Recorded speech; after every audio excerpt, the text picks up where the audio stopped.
നമസ്കാരം. Raf talk ഫുട്ബോളിലേക്ക് അവർക്കും സ്വാഗതം. മാർച്ച് മാസത്തിലെ കോളപ്പ് ബ്രസീലിൻ്റെ വേൾഡ് കപ്പ് സ്ക്വാഡിൻ്റെ ബ്ലൂ പ്രിൻ്റ് ആയിരിക്കും എന്നാണ് നവംബർ മാസത്തിൽ ബ്രസീൽ ടീം പ്രഖ്യാപിക്കുമ്പോൾ അന്ന് കോച്ച് കാർലോ ആഞ്ചലോട്ടി പറഞ്ഞത്. ഇപ്പോൾ മാർച്ച് മാസത്തിലെ കോളപ്പ് നടത്തിയിരിക്കുന്നു. ഇതിൽ നിന്ന് കൃത്യമായി ബ്ലൂ പ്രിൻ്റ് കിട്ടിയോ എന്നുള്ളതാണ് ഇപ്പോഴത്തെ ചോദ്യം. ബ്ലൂ പ്രിൻ്റ് കിട്ടിയിട്ടില്ല എന്നതാണ് യാഥാർത്ഥ്യം. പരിക്കിൻ്റെ പ്രശ്നങ്ങൾ ഉള്ളതുകൊണ്ട് ചില കൺഫേംഡായ വേൾഡ് കപ്പിലേക്ക് പരിക്കില്ലെങ്കിൽ ഉണ്ടാകും എന്ന് ഉറപ്പായ താരങ്ങളെ ഈ മാർച്ച് മാസത്തിലെ കോളപ്പിലേക്ക് എടുക്കാൻ പറ്റിയിട്ടില്ല. അതിലൊരാൾ എസ്റ്റവായ വില്യനാണ്. അദ്ദേഹം പരിക്ക് മാറി ഇപ്പോൾ പരിശീലനം പുനരാരംഭിച്ചിട്ടേ ഉള്ളൂ. മറ്റൊരാൾ എദർ മിലിറ്റാവോയാണ്. അദ്ദേഹവും പരിശീലനങ്ങൾ പുനരാരംഭിച്ചിട്ടുണ്ട്.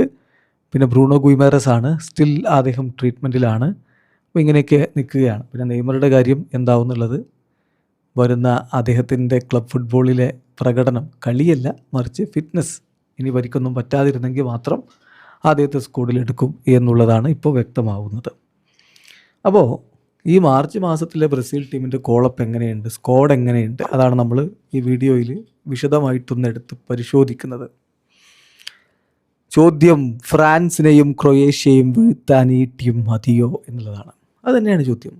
ഫ്രഞ്ച് ടീമൊക്കെ എന്തൊരു ഫോമിലാണ്, എത്ര മികച്ച താരങ്ങൾ അവർക്കുണ്ട് എന്നൊന്ന് നോക്കിയാൽ മതി. ഒലീസയും കിലിൻ എംബാപ്പയും ഒസ്മാൻ ഡംബലയും ഒക്കെ ചേർന്ന് നടത്തുന്ന ആക്രമണങ്ങൾ തടയാനുള്ള കെൽപ്പ് ബ്രസീലിൻ്റെ ഈ സ്ക്വാഡിൻ്റെ ഡിഫൻസിനുണ്ടോ എന്ന ചോദ്യം ഉയരുന്നുണ്ട്. ബ്രസീലിലെ മുന്നേറ്റ നിരക്കാർ മോശമൊന്നുമല്ല, നല്ല ഫോമിലുള്ളവർ തന്നെയാണ്. അപ്പോൾ പലതരത്തിലുള്ള വിശകലനങ്ങൾക്ക് ഇത് വിധേയമാവുന്നുണ്ട്. നമ്മളേതായാലും ഇപ്പോൾ ബ്രസീൽ സ്ക്വാഡ് എടുത്ത് നോക്കുമ്പോൾ ആദ്യം നമുക്ക് സ്ക്വാഡൊന്ന് പരിശോധിക്കാം വിശദമായിട്ട്, എന്നിട്ട് ബാക്കി കാര്യങ്ങളിലേക്ക് പോവാം.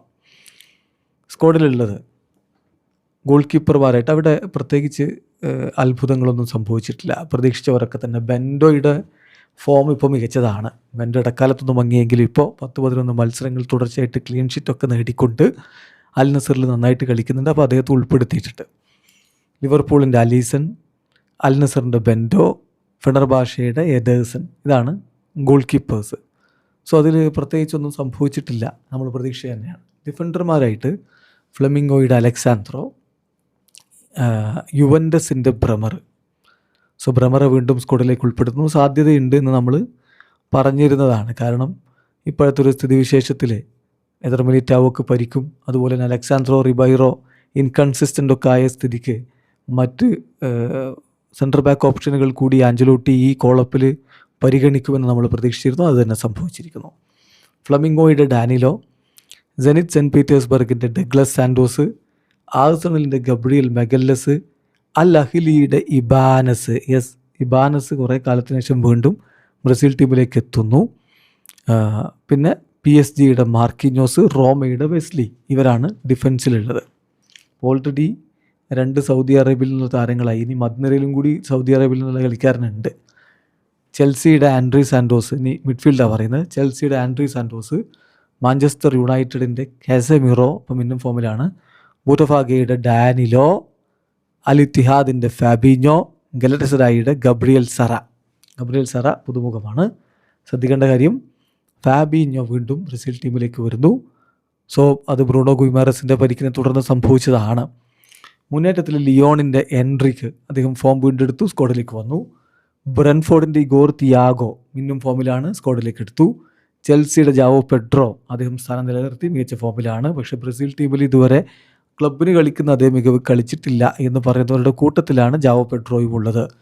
സെനിറ്റ് സെൻറ്റ് പീറ്റേഴ്സ്ബർഗിൻ്റെ ലൂയിസ് എൻട്രിക്കെ വളരെ കുറഞ്ഞ മിനിറ്റുകൾ മാത്രമാണ് 2026 കളിച്ചത്. എന്നിട്ടും അദ്ദേഹത്തെ സ്ക്വാഡിൽ ഉൾപ്പെടുത്തി എന്നുള്ളത് ചിലർ നെയ്മർ ജൂനിയർ എന്തുകൊണ്ട് ഉൾപ്പെടുത്തിയില്ല എന്ന് ചോദിക്കുന്നിടത്ത് ഉയർത്തി കാണിക്കുന്നുണ്ട്. മാഞ്ചസ്റ്റർ യുണൈറ്റഡിൻ്റെ മാത്യസ് കുഞ്ഞ, FC ബാഴ്സലോണയുടെ റാഫീഞ്ഞ, ബേൺമൗത്തിൻ്റെ റയാന്, മികച്ച ഫോമിലുള്ള താരത്തെ സ്ക്വാഡിലേക്ക് എടുത്തിരിക്കുന്നു. അദ്ദേഹത്തിൻ്റെ ഡെബ്യൂ ആണ്. Real മാഡ്രിഡിൻ്റെ Vini Junior. ഇതാണ് കോച്ച് പ്രഖ്യാപിച്ചിരിക്കുന്ന സ്ക്വാഡ്. അപ്പോൾ ഞാൻ ഓൾറെഡി പറഞ്ഞു, 2 കരുത്തുറ്റ ടീമുകൾക്കെതിരെയാണ് ബ്രസീലിന് കളിക്കാനുള്ളത്. ആദ്യ മത്സരം മാർച്ച് 26 നടക്കുന്നു. ഇന്ത്യൻ സമയം പറയുമ്പോൾ മാർച്ച് 27 പുലർച്ചെ 1:30 ആ കളി. രണ്ടാമത്തെ മത്സരം മാർച്ച് 31 രാത്രി, പക്ഷേ ഇന്ത്യൻ സമയം പറയുമ്പോൾ ഏപ്രിൽ 1 പുലർച്ചെ ക്രൊയേഷ്യക്കെതിരെയും കളിക്കുന്നു. ഇതാണ് ബ്രസീൽ ടീമിൻ്റെ ഷെഡ്യൂള്. അപ്പോൾ അതിനായിട്ടുള്ള സ്ക്വാഡാണ് ഇപ്പോൾ ഈ പ്രഖ്യാപിച്ചിരിക്കുന്നത്. അപ്പോൾ ഈ സ്ക്വാഡ് നമ്മൾ സൂക്ഷ്മമായിട്ട് എടുത്ത് നോക്കിയാൽ സാധാരണ ബ്രസീൽ ടീമിലേക്ക് അഞ്ചലോട്ടി വിളിക്കുന്ന താരങ്ങളെ അദ്ദേഹം വീണ്ടും വിളിച്ചിട്ടുണ്ട്. ഒരു 4-5 താരങ്ങൾ നമ്മൾ സ്ഥിരമായിട്ട് ബ്രസീൽ ടീമിൽ കാണുന്നവരുണ്ട്. അവരൊക്കെ തന്നെ ഇപ്പോൾ അദ്ദേഹം വിളിച്ചിട്ടുണ്ട് എന്നുള്ളതാണ്. അതേസമയം നെയ്മർ ജൂനിയറെ സ്ക്വാഡിൽ ഉൾപ്പെടുത്തിയില്ല എന്നുള്ളത് വലിയ രൂപത്തിൽ ഇപ്പോൾ ചർച്ചയായിട്ട് മാറുന്നുണ്ട്. അപ്പോൾ ഈ കാര്യങ്ങൾ നമ്മളൊന്ന് വിശദമായിട്ട് എടുത്ത് നോക്കുകയാണ്. നെയ്മറുടെ കാര്യത്തിൽ തന്നെ തുടങ്ങാം. എന്തുകൊണ്ട് നെയ്മർ ഉൾപ്പെടുത്തിയില്ല? കാർലോ അഞ്ചലോട്ടി അതിന് കൃത്യവും വ്യക്തവുമായ മറുപടി പറയുന്നുണ്ട്. 100% ഫിറ്റല്ലാത്ത ഒരു ഘട്ടത്തിലാണ് ഇപ്പോൾ നെയ്മർ ഉള്ളത്. അപ്പോൾ ഇത്തരം ഒരു സന്ദർഭത്തിൽ അദ്ദേഹത്തെ സ്ക്വാഡിലേക്ക് ഉൾപ്പെടുത്തുന്നില്ല എന്നൊരു തീരുമാനത്തിലേക്കാണ് കോച്ച് പോയത്. അപ്പോൾ അത് ശരിയാണോ അല്ലയോ എന്നുള്ളതാണ് പിന്നീടുള്ള ചോദ്യം. നമ്മൾ മനസ്സിലാക്കേണ്ട ഒരു കാര്യം, നെയ്മർ ജൂനിയറെ സംബന്ധിച്ചിടത്തോളം അദ്ദേഹം 2 മത്സരങ്ങൾ തുടർച്ചയായി കളിച്ചിട്ട് 3ാമത്തെ കളി മിറാസോളിനെതിരെയുള്ള കളി മിസ് ചെയ്തു. അദ്ദേഹത്തിന് ഇഞ്ചുറിയുടെ പ്രശ്നങ്ങളില്ല എന്ന് പറയുമ്പോഴും മസിൽ വേദനയുണ്ട്, മസിൽ ഫാറ്റിഗ് ഉണ്ട്, ഓവർലോഡ് ഉണ്ട്. 2 കളി 90 മിനിറ്റ് കളിച്ച ആൾക്ക് 3ാമത്തെ കളി കളിക്കാൻ പറ്റുന്നില്ല, വിശ്രമം എടുക്കണം.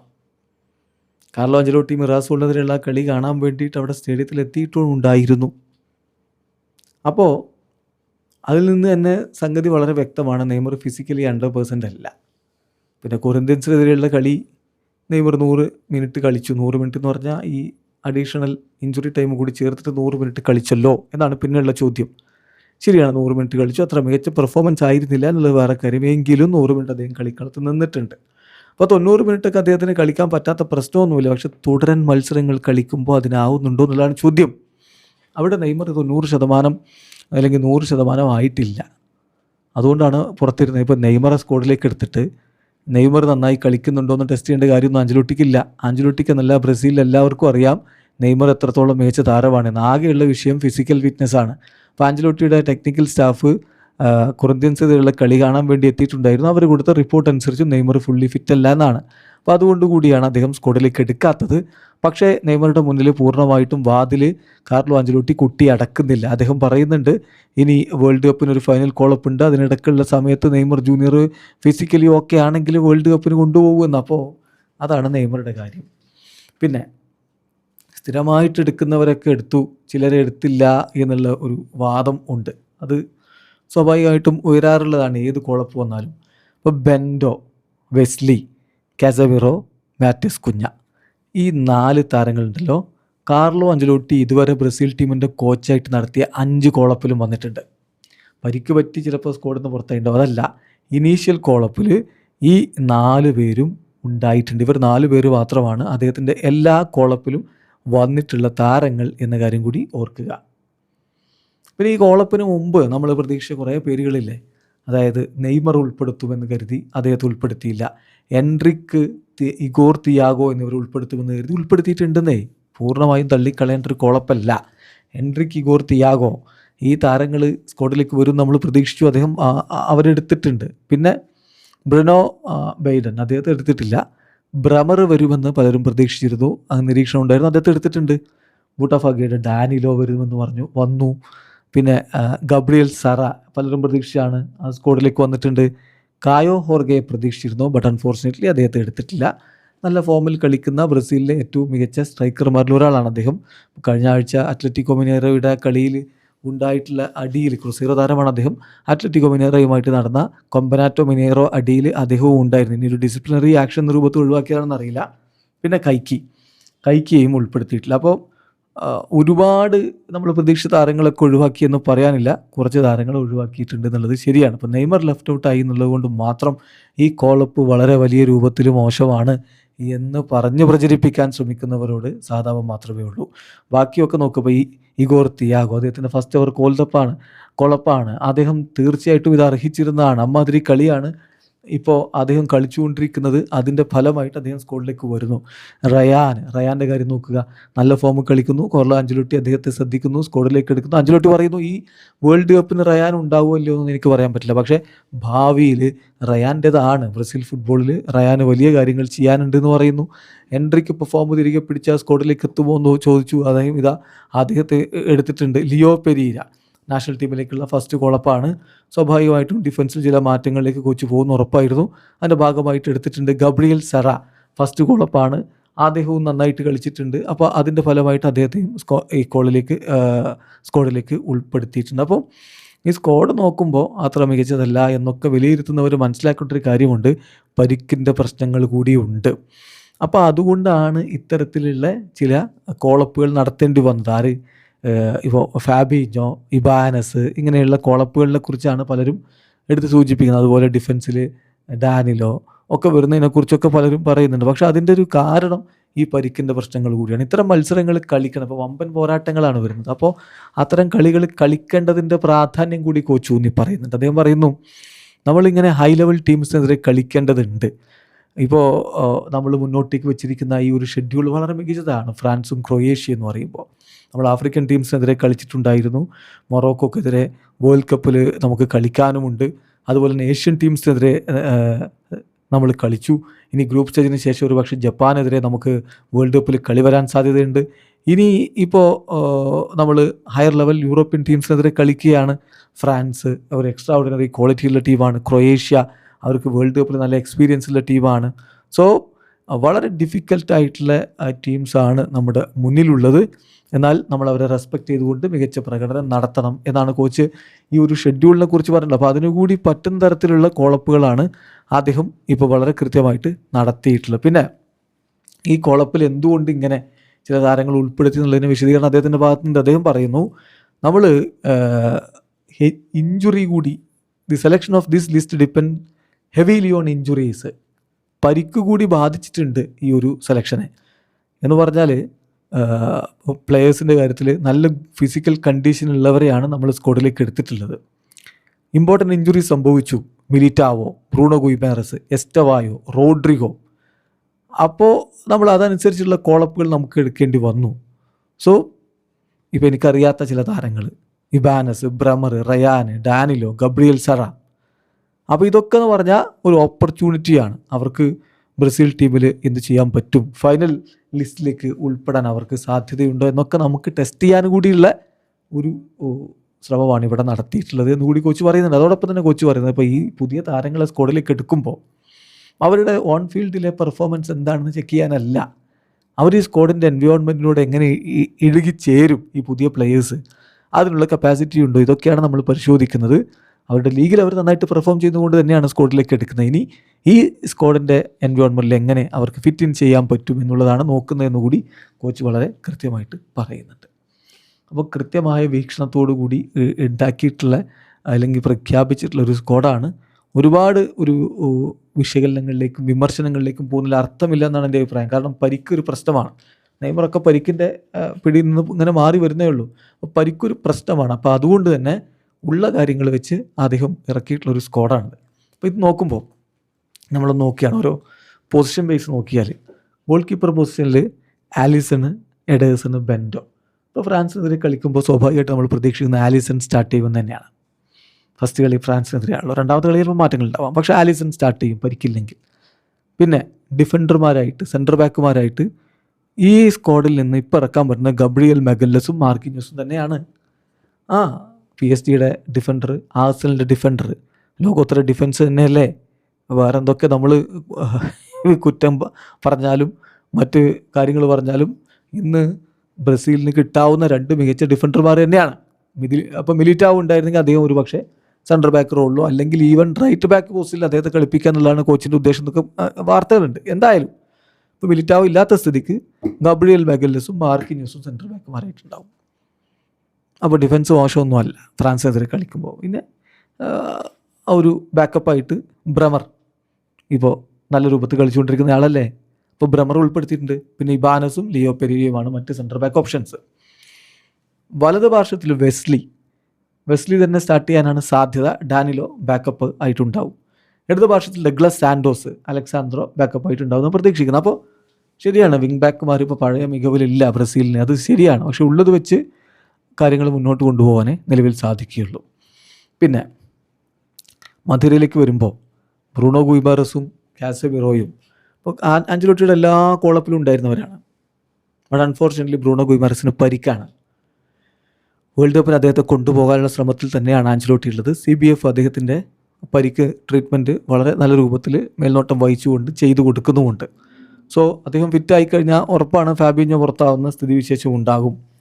സോ കാസമിറോയും ആൻഡ്രി സാൻഡോസും ഇവിടെ ഒരു മധ്യനിരയിലുണ്ടാവും. ഡിഫൻസീവ് മിഡ് റോളിലൊക്കെ കൈകാര്യം ചെയ്യാൻ അവർ രണ്ടുപേരും ഉണ്ടാവും എന്നാണ് പ്രതീക്ഷിക്കുന്നത് ഈ ഫ്രാൻസിനെതിരെയുള്ള കളിയിൽ. ഫാബിഞ്ഞോയും ഡാനിലോ, ബൂട്ടഫാഗയുടെ ഡാനിലോ, അതുപോലെ ഗബ്രിയൽ സറ എന്നിവർ സബ്സ്റ്റിറ്റ്യൂട്ട് റോളിൽ അവിടെ ഉണ്ടാവും, സജ്ജരായിട്ടുണ്ടാവും. പിന്നെ പ്രശ്നം ഈ നമ്പർ 10 റോളാണ്. മുന്നേറ്റത്തിലേക്ക് വരുമ്പോൾ നമ്പർ 10 നെയ്മറാണ് അത് കൈകാര്യം ചെയ്യാറുള്ളത്. നെയ്മർ പരിക്കിൻ്റെ പിടിയിലായിട്ട് കുറേ ആയല്ലോ. പിന്നെ റോഡ്രിഗോയാണ് പലപ്പോഴും ആ 10 നമ്പർ ജേഴ്സി അണിഞ്ഞുകൊണ്ട് തന്നെ അവിടെ ഇറങ്ങി കളിക്കാറുള്ളത്. പക്ഷേ ഇപ്പോൾ ഇനി ആരെന്ന് ചോദ്യമുണ്ട്. ഇപ്പോൾ ഈ സ്ക്വാഡിൽ മാത്യാസ് കുഞ്ഞയ്ക്ക് അതിന് കഴിയും, ശരിയാണ്. പക്ഷേ കുഞ്ഞയെ ഉപയോഗിക്കുന്നതിനേക്കാൾ അവിടെ റാഫീഞ്ഞയെ ഉപയോഗിക്കാനുള്ള സാധ്യതയുണ്ട്. റാഫീഞ്ഞ ശരിക്കും വിങ് പൊസിഷനിൽ കളിക്കുന്ന ആളാണ്. പക്ഷേ അദ്ദേഹത്തെ നമ്പർ 10 റോളിൽ ഉപയോഗപ്പെടുത്തിയാലും കളിക്കാൻ കഴിയുമെന്നുള്ളത് അദ്ദേഹം മുമ്പ് പലവട്ടം തെളിയിച്ചതുകൊണ്ട് നമ്മൾ പ്രതീക്ഷിക്കുന്നു റാഫീഞ്ഞ നമ്പർ 10 ആയിട്ട് ഇറങ്ങുമെന്നാണ് ഫ്രാൻസിനെതിരെ. അങ്ങനെയെങ്കിൽ ജാവോ പെഡ്രോയ്ക്ക് അത് കൂടുതൽ ഗുണം ചെയ്യും. ജാവോ പെഡ്രോ മുമ്പ് റാഫീഞ്ഞ നമ്പർ 10 നിന്ന് കളിച്ചപ്പോഴാണ് ബ്രസീലിന് വേണ്ടി നല്ല കളി കളിച്ചത്.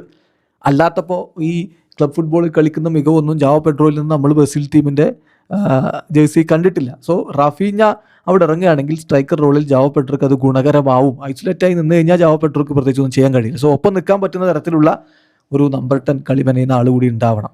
പിന്നെ ഇരു പാർശ്വങ്ങളുടെ കാര്യമാണ്. എസ്റ്റവായി ഇല്ലാത്തതുകൊണ്ട് വലതുപാർശ്വത്തിൽ ആരെന്നുള്ള ചോദ്യമുണ്ട്. സോ ലൂയിസ് എൻറിക്കെ ഉൾപ്പെടുത്തും. ഇപ്പോൾ ലൂയിസ് എൻറിക്കയുടെ കോളപ്പാണ് പലരും വലിയ രൂപത്തിൽ വിമർശനാത്മകമായിട്ട് ഉന്നയിക്കുന്നത്. വളരെ കുറഞ്ഞ മിനിറ്റുകൾ മാത്രം കളിച്ചയാൾ അദ്ദേഹത്തെ എങ്ങനെ സ്ക്വാഡിൽ ഉൾപ്പെടുത്തുന്നു, ഫിറ്റ് അല്ലല്ലോ എന്നൊക്കെ ചോദിച്ചിട്ട്. ഇപ്പോൾ അദ്ദേഹം ഫിറ്റാണ്, അതുകൊണ്ട് തന്നെയാണ് സ്ക്വാഡിലേക്ക് എടുത്തിട്ടുള്ളത്. പിന്നെ ആ വലതു പാർശ്വത്തിൽ എസ്റ്റവായോ ഇല്ലാത്തതുകൊണ്ട് ലൂയിസ് എൻറിക്കെ തന്നെ പ്രതീക്ഷിക്കുന്നു. അല്ലെങ്കിൽ റയാനെ കളിപ്പിക്കും. റയാൻ പുതിയ കോളപ്പാണ്, യൂറോപ്യൻ ഫുട്ബോൾ നന്നായിട്ട് കളിക്കുന്നുണ്ട്. കാർലോ അഞ്ചലോട്ടിക്ക് നല്ല താല്പര്യമുള്ള കളിക്കാരനാണ്. കാരണം അദ്ദേഹം അത് കൃത്യമായിട്ട് പറയുന്നുണ്ട്. റയാൻ ഇപ്പോൾ ഈ വേൾഡ് കപ്പിന് പോകുന്ന എനിക്ക് ഉറപ്പ് പറയാൻ പറ്റില്ലെങ്കിലും ബ്രസീൽ ടീമിൻ്റെ ഭാവിയാണ് എന്ന് അദ്ദേഹം പറയുമ്പോൾ അത്രയും അദ്ദേഹത്തിൻ്റെ ക്വാളിറ്റിയിൽ ആഞ്ചലോട്ടിക്ക് വിശ്വാസമുണ്ട് എന്നർത്ഥം. സോ ലൂയിസ് എൻറിക്കെ സ്റ്റാർട്ട് ചെയ്യാനാണ് സാധ്യത, അല്ലെങ്കിൽ പിന്നെ റയാനോടെ കളിക്കും. ദെൻ ഇടത് പാർശ്വത്തിൽ സംശയമില്ല, വിനി ജൂനിയർ തന്നെ.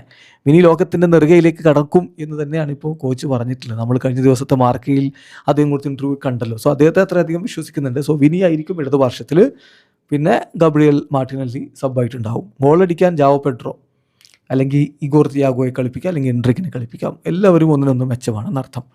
സോ ഇതാണ് ബ്രസീലിൻ്റെ ഒരു 11. വളരെ മികച്ച സ്ട്രോങ് 11 തന്നെയാണെന്ന് പറയേണ്ടി വരും. ഇവിടെ ചെറിയ പ്രശ്നങ്ങൾ ഇപ്പോൾ എല്ലാ സ്ക്വാഡിനുള്ള പോലെ ഉണ്ട്. ഇപ്പോൾ ഫ്രാൻസിനോട് പൊട്ടി തകരും എന്നൊന്നും ആരും അങ്ങനെ അങ്ങ് എഴുതി തള്ളേണ്ട കാര്യമൊന്നുമില്ല. മികച്ച സ്ക്വാഡ് തന്നെയാണ്. പിന്നെ പലപ്പോഴും ഈ വിനിയുടെ കാര്യത്തിലാണെങ്കിലും ജാവോ പെഡ്രോയുടെ കാര്യത്തിലാണെങ്കിലും റാഫീഞ്ഞയുടെ കാര്യത്തിലാണെങ്കിലും ഒക്കെ അവർ ക്ലബ്ബ് കളിക്കുന്ന കളി ഇവിടെ കളിക്കുന്നില്ല എന്ന് പറയാറുണ്ട്. പക്ഷേ കാർലോ അഞ്ചലോട്ടിക്ക് ആ ഒരു സിറ്റുവേഷൻ എങ്ങനെ ഹാൻഡിൽ ചെയ്യാമെന്ന് നന്നായിട്ട് അറിയാം. സോ ഒറ്റ നോട്ടത്തിൽ ഇതൊരു മോശം സ്ക്വാഡല്ല, മികച്ച രൂപത്തിൽ തന്നെ അവർ പ്രകടനം നടത്തും. പിന്നെ നെയ്മർ ഇല്ലാത്തതുകൊണ്ട് ടീം പൊട്ടി തകരണം, കാർലോ അഞ്ചലോട്ടി അങ്ങനെ അങ്ങ് ആയി പോകണം എന്നൊക്കെ പറഞ്ഞ കുറേ കമൻറ്റുകളുണ്ട്. അത് അതിൻ്റെ ഏട്ടാന്നേ ഉള്ളൂ. അത് വികാരം പുറത്തേക്ക് തള്ളുന്നതാണ്. അതായത് നെയ്മർ സ്നേഹം പുറത്തേക്ക് തള്ളുന്നതാണ്. അല്ലാതെ അത് കളിയോ സ്ക്വാഡോ ഒക്കെ നോക്കിയിട്ട് പറയുന്നതല്ല. അതങ്ങനെ പറഞ്ഞുകൊണ്ടിരിക്കുമെന്ന് മാത്രമേ ഉള്ളൂ. പക്ഷേ നെയ്മർ തിരികെ വന്ന ബ്രസീൽ ടീമിൻ്റെ ലെവൽ മാറുമെന്നുള്ളതിൽ സത്യം ഉണ്ട്. പക്ഷേ ഫിറ്റ് അല്ലാത്ത ഒരാളെ എങ്ങനെ കളിപ്പിക്കുമെന്ന ചോദ്യത്തിന് തന്നെയാണ് പ്രാധാന്യം. പ്രൊഫഷണലായിട്ട് കാര്യങ്ങൾ കൈകാര്യം ചെയ്ത ആഞ്ചലോട്ടി തന്നെയാണ് അതിൽ ശരി. ഏതായാലും സ്ക്വാഡ് മോശമല്ല, മികച്ച പ്രകടനം നടത്താൻ കഴിയുമെന്നാണ് എൻ്റെ അഭിപ്രായം. നിങ്ങൾക്ക് വ്യത്യസ്ത അഭിപ്രായങ്ങളുണ്ടാവും, കമൻറ്റ് ബോക്സ് രേഖപ്പെടുത്തുക. വീഡിയോ അവസാനിക്കുന്നു. ഫുട്ബോൾ ലോകത്തെ കൂടുതൽ വിശേഷങ്ങളുമായി റാഫ്റ്റക്സിൽ എത്താം.